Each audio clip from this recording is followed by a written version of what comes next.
My name is David, and for 15 years, I measured my life in the quiet, comfortable rhythms I built with my wife, Sarah. The sound of her coffee mug clicking against the granite countertop in the morning was my alarm clock. The way she'd hum absently while folding laundry was the soundtrack to my weekends. We had our own language, built from years of shared jokes and finished sentences. I thought it was a language only the two of us spoke. I was wrong. The first crack in our seemingly perfect world was so small, so insignificant that I almost missed it. It was a Thursday evening, and I was telling her about a frustrating problem at work, my hands gestating in the air as I explained the intricacies of a logistical nightmare. Her eyes were on me, but they were glazed over, a polite smile fixed on her lips. She wasn't listening. Not really. Her phone, which was face down on the arm of her chair, had vibrated softly a moment before, and her entire attention had subtly, irrevocably shifted toward it. I finished my story, the punchline falling flat in the silent living room. "That sounds tough, honey," she said, her voice a little too bright, her fingers twitching toward the device. "I'm sure you'll figure it out." And that was it. The conversation was over. She picked up the phone, and that private, fleeting smile I had come to dread touched her lips as she typed a response. That was the beginning of the end, though I didn't know it yet. I just felt a small, cold stone of disappointment settle in my gut. The phone became the third person in our marriage, and it was a demanding, secretive presence. It went with her everywhere, to the bathroom, to the garden, cradled against her chest as she slept. The password, which had always been our anniversary, was changed. When I asked about it, she laughed it off. "Oh, I read an article about security. You should change yours, too." But her eyes didn't quite meet mine. The late nights at work, which had started as a trickle, became a flood. She was a dedicated accountant, but this was different. She'd come home after these late sessions, not looking tired and drained, but energized, a faint flush on her cheeks, her gestures more animated. She smelled of the office, yes, but underneath it, I started to catch the faintest trace of a new perfume, something light and floral that wasn't there when she left the house in the morning. I told myself I was being paranoid. This was Sarah, my Sarah, the woman who saved the last bite of her dessert for me, who knew I needed absolute quiet to concentrate on a crossword puzzle. We had built a life together from the ground up. We painted every room in this house, chosen every piece of furniture, planted the stubborn rose bushes in the front yard that never quite bloomed right. That kind of history doesn't just evaporate, but doubt is a corrosive agent. It eats away at everything, even the strongest foundations. I started noticing other things. The way she'd quickly close a browser window when I walked into the study. The new, more expensive yoga classes she'd joined, claiming she needed the stress relief. The way she'd sometimes look at me, a fleeting, unreadable expression in her eyes that seemed to be measuring me against some invisible standard and finding me wanting. The turning point, the moment the cold stone in my gut turned into a block of ice, was a Tuesday. She had texted me earlier saying she had to work late to finish a quarterly report for a major client. A rational part of my brain knew this was plausible. The rest of me was a coiled spring of suspicion. I left work early and drove to her office building. I didn't have a plan. I think I just needed to see her car there, to have my foolish fears confirmed so I could go home and shame myself for my lack of trust. But her parking spot was empty. The sun was setting, painting the sky in hues of orange and purple, and I sat in my car, feeling the world tilt on its axis. I called her. "Hey, just checking in. Still at the office?" I tried to keep my voice light. "Yeah, buried in spreadsheets," she said, and I could hear the faint sound of clinking glasses and quiet music in the background. "Probably another hour or two. Don't wait for dinner." "I won't, love you." "You too," she said, and the line went dead. "You too. I love you too." A subtle difference, but one I felt like a physical blow. I drove. I didn't know where I was going. My hands were tight on the steering wheel, my knuckles white. I found myself heading toward a part of town with small, intimate restaurants we never went to. And then I saw it. Her blue sedan, parked neatly in a lot beside a quaint Italian place called Bella Not. I pulled into a spot across the street, hidden in the shadows of a large delivery truck. The wait was an eternity. I felt like a ghost, a spectator in my own nightmare. Then the door of the restaurant opened and they walked out. Sarah and Liam. Liam, who had come to our Super Bowl party and drunk my beer. Liam, who had complimented Sarah's lasagna and joked about my terrible taste in ties. He had his hand on the small of her back, guiding her through the door. They stopped under a wrought iron street lamp, and he said something that made her throw her head back and laugh, a full, unguarded laugh I hadn't heard in years. He reached out and tucked a stray strand of hair behind her ear, his fingers lingering on her cheek. And then he kissed her. It wasn't a hurried, secretive kiss. It was slow and deep, and full of a comfortable intimacy that told me this was not the first time. This was a ritual. I watched, unable to move, unable to breathe. The world I knew, the future I had imagined, the past I cherished, all of it disintegrated in that single, silent moment under the glow of that street lamp. I saw her lean into him, her hand resting on his chest, and I knew everything. The late nights, the new perfume, the secret smiles on her phone, it all crystallized into this one devastating truth. My wife, my Sarah, was in love with someone else. The pain was so acute, so physical, I thought I might be sick. I slumped down in the driver's seat, my forehead resting against the cool steering wheel as I listened to the sound of my own heart breaking. I didn't confront them. I just sat there in the dark, a hollowed-out man, until long after their taillights had disappeared into the night. I drove home on autopilot, the familiar streets looking alien and hostile. I was sitting in the dark living room when she came in, humming that same tune I'd heard in the background of our phone call.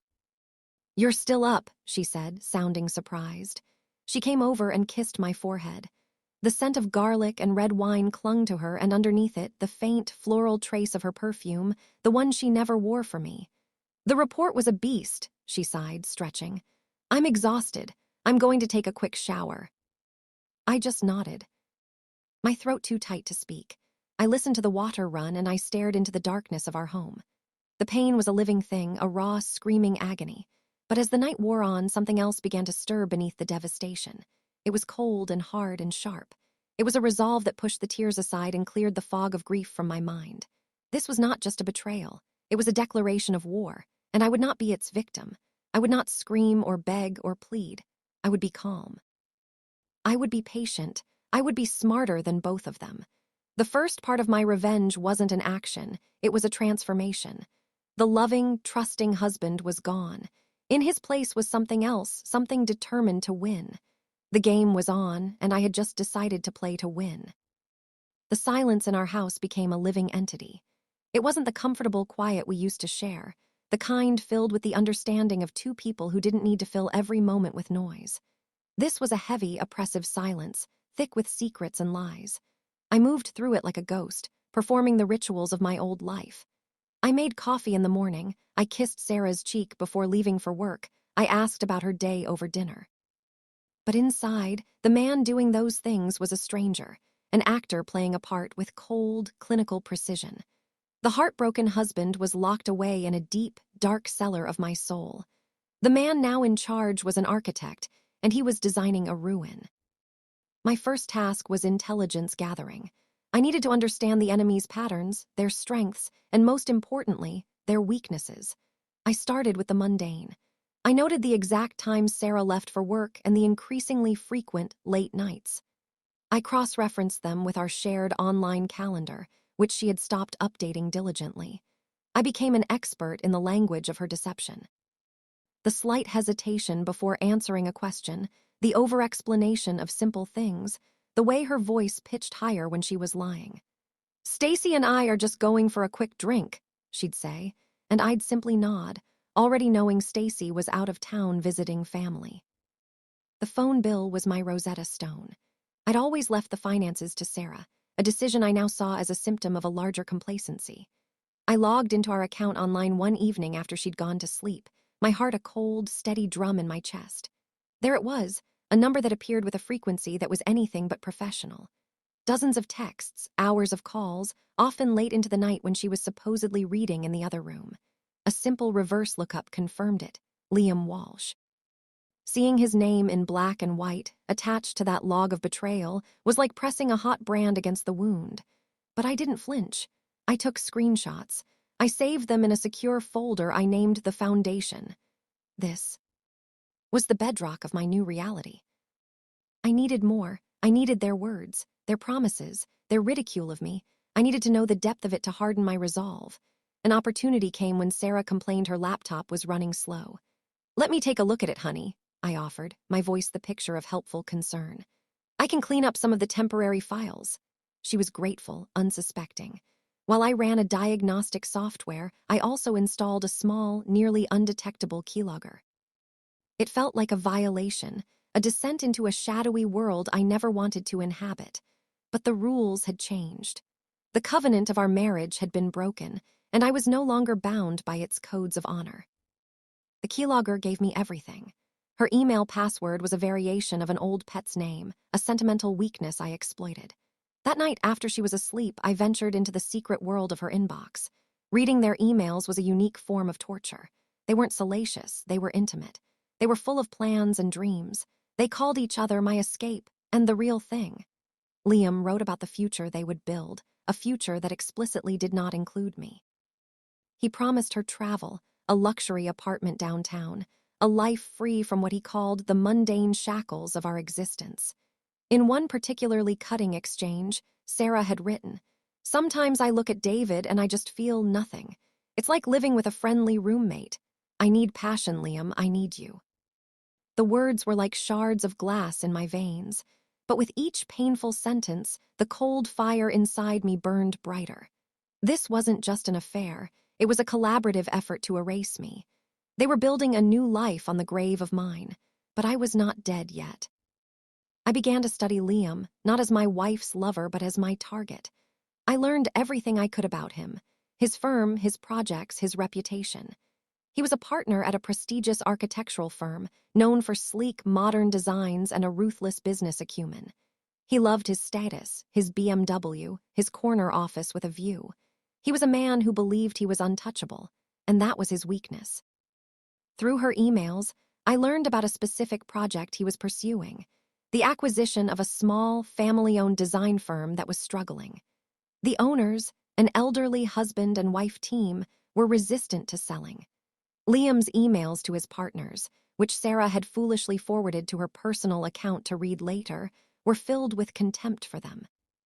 He spoke of a hostile takeover strategy, of leveraging hidden debts, and a planned smear campaign to devalue their company and force a sale at a fraction of its worth. It was predatory, unethical, and probably illegal. It was also my opportunity. A plan began to form, not in a hot burst of anger, but in a slow, cold crystallization. I wouldn't just expose the affair. That would make them martyrs to a forbidden love. I would expose him. I would show Sarah the man she had chosen was not a knight in shining armor, but a corrupt, cowardly fraud. And I would destroy the very thing he valued most, his impeccable reputation. I spent the next few weeks in a state of focused detachment. I was a curator of their own downfall, collecting the pieces they had so carelessly provided. I created an anonymous, encrypted email account. I compiled a dossier. It included carefully edited excerpts from their personal emails, showing only Liam's side of the duplicity, his promises, his disdain for commitment, his casual cruelty. More importantly, it included the hostile takeover, emails, and other documents that detailed his unethical business practices. The final piece of the puzzle fell into place when Sarah, giddy with excitement, let slip that Liam was taking her as his +1 to the annual Architectural Guild Gala, a black tie event where the city's elite gathered to pat each other on the back. She told me she was going with a girlfriend for a girls' night out. The irony was perfect. The stage for their public humiliation would be the most public stage of his professional life. The day of the gala, I watched her get ready with a sense of surreal calm.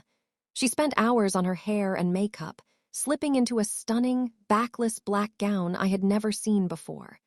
She was radiant, buzzing with the anticipation of her secret night out with her secret love. "You look beautiful," I said, and for a fleeting second, the ghost of the man I used to be felt a stab of genuine, agonizing loss. She smiled, a brilliant, nervous smile meant for Liam. "Thanks, David, don't wait up." I nodded.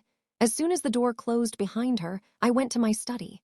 The house was silent, but now the silence felt like a held breath before the storm. I opened the anonymous email account. I had 2 messages prepared. The first was addressed to the Ethics Committee of the Architectural Guild, with my entire dossier attached. The second was to the owners of the small firm Liam was trying to crush, giving them a heads up about his predatory intentions and offering them the evidence they would need to fight back. I set both emails to send at 9:30 p.m., right in the middle of the cocktail hour, when the room would be full, the champagne would be flowing, and Liam would be at his most visible. Then I picked up the cheap, prepaid burner phone I had bought for this single purpose. I sent one text message to Sarah's secret number, the one she thought only Liam had. It was simple, brutal, and perfectly designed to create maximum chaos. "It's over. Don't try to contact me again. L." I placed the phone back in the drawer and sat back in my chair. The deed was done. The wheels were in motion. I pictured it all unfolding like a play I had written and directed. Liam, handsome in his tuxedo, feeling his phone vibrate incessantly, seeing the horrified looks from colleagues, his reputation crumbling around him in a room full of his peers. And Sarah, beautiful and hopeful in her black gown, checking her phone, her face dissolving into confusion and then devastation as she read the text she believed was from him, abandoning her in the very moment of his public disgrace. She would see her prince revealed as a monster and a coward. The revenge was not in the violence of the confrontation, but in the quiet, precise orchestration of their despair. I had taken their beautiful, secret fantasy and turned it into their most public nightmare. The second act was over. The finale was in their hands now. The wait was a quiet, hollow space. I didn't pace. I didn't fret. I sat in the stillness of the home we had built, and I felt nothing but a cold, serene certainty. The clock ticked past midnight before I heard her key in the lock. The door opened and closed with a soft, defeated click. She didn't call my name. She simply appeared in the living room doorway, a ghost of the vibrant woman who had left hours before. Her makeup was smeared into tragic shadows under her eyes. The elegant black gown now looked like a costume from a play that had ended in catastrophe. "David," she whispered, her voice raw. I looked up from my book, my gaze level. "Good time with Stacy." The question hung in the air, a perfectly aimed dart. She crumpled, sobs shaking her shoulders. "It was terrible, Liam," he ended it, with a text, and then people were yelling, "His career, it's ruined." The words tumbled out between gasps. I closed my book with a deliberate snap. He always seemed ambitious, unscrupulous even. The flatness in my voice finally pierced her hysteria. Her tears slowed. She looked at me, truly looked, and I saw the dawning horror in her eyes. "How long have you known?" she breathed. "Long enough to plan this." I let the statement hang, watching her process it, the text, the scandal, my calm. The truth was a physical blow. "You," she choked out. "You did this." I merely showed everyone who he really is. I stood, walking to the hall closet and retrieving the single suitcase I'd packed. Her eyes widened in panic. "Where are you going? We can fix this." "Some structures," I said, my hand on the doorknob, "are too damaged to repair. The lawyer will contact you tomorrow." I didn't look back. I stepped out into the clean night air, closing the door on the ruins of our life. The revenge was complete. I wasn't happy. I was free. I was no longer the victim in their story. I was the author of my own, and my next chapter was mine alone to write.